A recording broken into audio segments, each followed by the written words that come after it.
La grand-mère, elle, je connais Oui, ça, moi, elle je est pense d'accord. OK, donc on va l'approuver et ça s'ajoutera à notre programme d'encouragement, toute catégorie à l'endroit des familles. Ça va? Entretien des immeubles municipaux, je suis rentré à bonne place. Hein? On a deux. La station d'épuration des eaux usées, on avait mis au budget, là, donc des argents pour ça. On a une proposition pour 1200 $, puis l'autre au garage municipal, 4 985, plus les taxes. Dans les deux cas, c'est une soumission la plus concurrentielle, elle vient de CAZ Rénovation de l'Adoré, donc on pourrait à ce moment-ci autoriser les travaux, puis le budget nécessaire pour les réaliser. C'est beau. C'est la lancette. Tout le monde est d'accord? Oui. OK, merci. C'est qu'il faut tout investir un peu dans nos bâtiments si on ne veut pas que les périodes ou jamais. Le garage, ça ne fera pas tard, c'est sûr. Le garage, ça ne fera pas tard, c'est sûr. Non, puis il y a quelques bosses aussi après à tour, fait que c'est bon qu'on repart ça. 13.1, alors on a quelqu'un on a Mme Mireille Ménard et M. Mario Ménard qui ont des propriétés dans la zone agricole, dans le rang Saint-Joseph, notamment les lots, on va laisser faire les millions, là, de 502 et 508. Et donc, ils veulent demander à la CPTAQ l'autorisation d'aliéner une partie et de morceler l'autre, dans le but là, de permettre une vente père-fils chaque fois dans ces dossiers-là. Fait que le conseil municipal serait prêt à donner son appui à cette démarche-là. Cependant, on voudrait noter dans la résolution que la municipalité détient un droit de premier refus sur une partie des superficies dans ce secteur-là, où on propose d'acheter le délaissé de chemin de fer du CRA, bien indiqué dans notre résolution, ce non-obstant là, pour lequel nous, on veut conserver notre droit de premier refus parce que la transaction n'a pas encore été réalisée. Ça va? Ça vous convient? Oui. Donc, on pourrait adopter une résolution qui la propose. M. Lalancette, appuyé. M. Baillargeon, tout le monde est d'accord qu'on appuie cette démarche-là. Oui. Ça va nous faire une citoyenne de plus, probablement. À 15.1, donc 14.1, c'est Oui, 14. 15.1, donc la CADAD. Vous savez comme on a parlé tout à l'heure, on est actif dans la filière feuillue. Cependant, il y a des inquiétudes quant à la disponibilité et la qualité de la ressource d'un rayon de 100 km autour de la Dorée. Vous savez que ça fait presque 10 ans qu'il n'y a pas de récolte de bois, d'essence peuplier à cause de la fermeture de Raymond Poirier, l'échec de l'Ambois, puis la fermeture de Louisiana Pacifique. On est pas mal avancé, puis ce dossier-là progresse normalement, c'est assez probateur. Et à ce moment-ci, par contre, il faudrait qu'on fasse un inventaire assez exhaustif de la forêt feuillue autour de la Dorée pour connaître vraiment la valeur et la quantité de la ressource. Et en même temps, on va prendre des échantillons dans plusieurs secteurs, plusieurs parcelles. On va recueillir des échantillons de grumes, là, probablement de 8 pieds ou 16 pieds. Et avec un logiciel là, dont une entreprise détient là, les droits, on va simuler le rendement de l'usine qu'on propose par ordinateur pour déterminer comment on va générer de mes pieds de bois, de tel grade, de tel autre grade, comment on va générer d'écorce, de résidus, de cieux, etc. Et à ce moment-là, ça va nous permettre d'aller de l'avant pour faire un recrutement de capitaux pour lancer le projet de la Dorée qui annonce assez bien. Donc, le projet est en 3 étapes, c'est qu'on va autoriser les 3 étapes.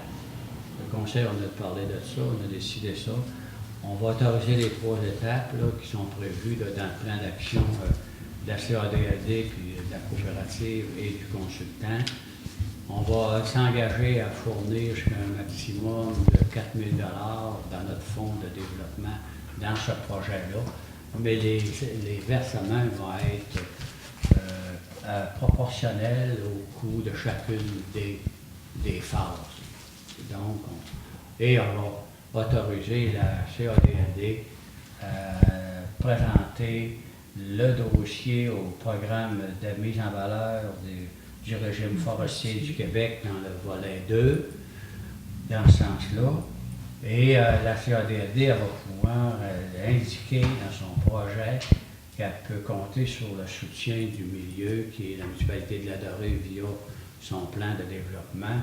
Notre contribution financière à l'ensemble du dossier représente 7,86% de l'ensemble du dossier. Est-ce que ça vous convient comme démarche? Oui, d'accord. Donc, sur M. Lalancette, vous êtes à l'aise, M. Gauche, est-ce que vous êtes sur le dossier aussi? Oui, ça va? Oui. OK. Good. Alors, c'était dans l'unanimité aussi? Oui. OK. Bon, d'accord. Si on ne s'occupe pas de notre avenir, on n'aura pas, n'est-ce pas? Alors, c'est pour ça qu'on fait ces choses-là. Alors, on est à la période de questions. Est-ce que dans la salle, il y a des questions? Oui. J'en avais eu à poser. Concernant le thème 8, là, le Centre d'action bénévole de Saint-Félicie, on a discuté de dossier, on a invité Service Qualité de vie à se prononcer. Oui. En tout cas, on a des Ouais, liens avec j'en ai le courant, parlé, ouais. hein. Oui, c'est que Mme Gagnon elle a fait part de ça, puis nous, on pense que le modèle qu'on a à la Dorée à ce moment-ci, c'est un modèle spécifique, puis on est reconnu dans notre fonctionnement avec toutes nos structures, etc., puis notre manière de faire du bénévolat. Et on n'est pas sûr que cette participation-là va être un investissement pour nous autres. Mais en même temps, peut-être qu'il y a des bonnes idées là-dedans. On va regarder ça, puis on s'avisera plus tard. C'est parfait. Puis, et en plus, ils ont présenté des dossiers à MRC. Puis à la MRC, on a dit, ben oui, d'accord, sauf que le bénévolat, là, on est quand même 7 municipalités, là. Mais ça fait qu'il faut qu'on focus sur une ville en particulier avec son modèle. Peut-être que ça ne convient pas. Fait qu'on va vouloir collaborer, là, mais pour le moment, on pense qu'on va mettre comme une petite sagesse là-dedans avant de s'investir. Parce Ça que vous convient? quand ils ont nommé Saint-Félicien, ça occupe, là, le Centre d'action bénévole de Saint-Félicien s'occupait du volet bénévole.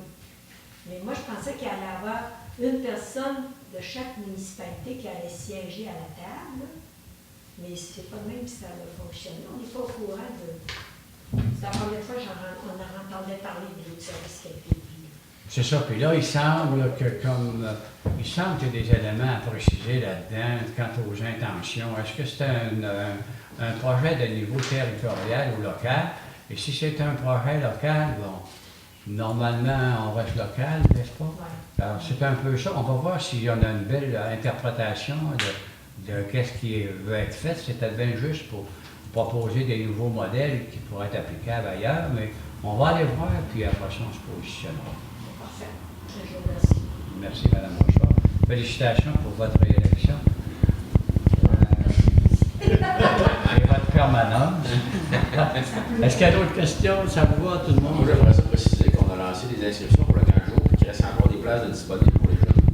Ah oui, en fait, c'est bon de le rappeler. Vous savez, là, quand l'an passé, on a pris une initiative, puis on a eu un assez bon succès. C'était 31 personnes qu'on a eu l'an passé.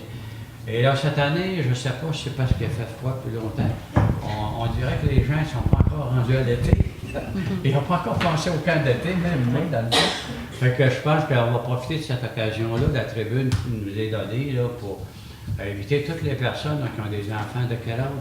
De 5 à 12 ans. De 5 à 12 ans, garçons, filles aux jumeaux, jumelles. On a déjà tout le personnel qu'il faut, puis on a un beau programme amélioré en plus, avec des sorties, plus une garderie supplémentaire quand c'est nécessaire. Il y a des personnes qui peuvent sélectionner des participations ou pas. Fait que, regarde, on a un beau modèle. Fait que, communiquer avec Mme José Beau, la municipalité, elle va vous donner toute l'information. Et en même temps, elle va vous écrire pour la saison 2014. Et c'est coordonné par Mme Gagnon, la directrice générale. Merci beaucoup, madame. C'est-tu un beau commercial? Et pour les couches lavables, on va attendre à l'autre la prochaine séance. Alors, s'il n'y a pas d'autre chose à l'ordre du jour, on lèverait l'Assemblée, cette proposition, M. Lalancette. Merci beaucoup.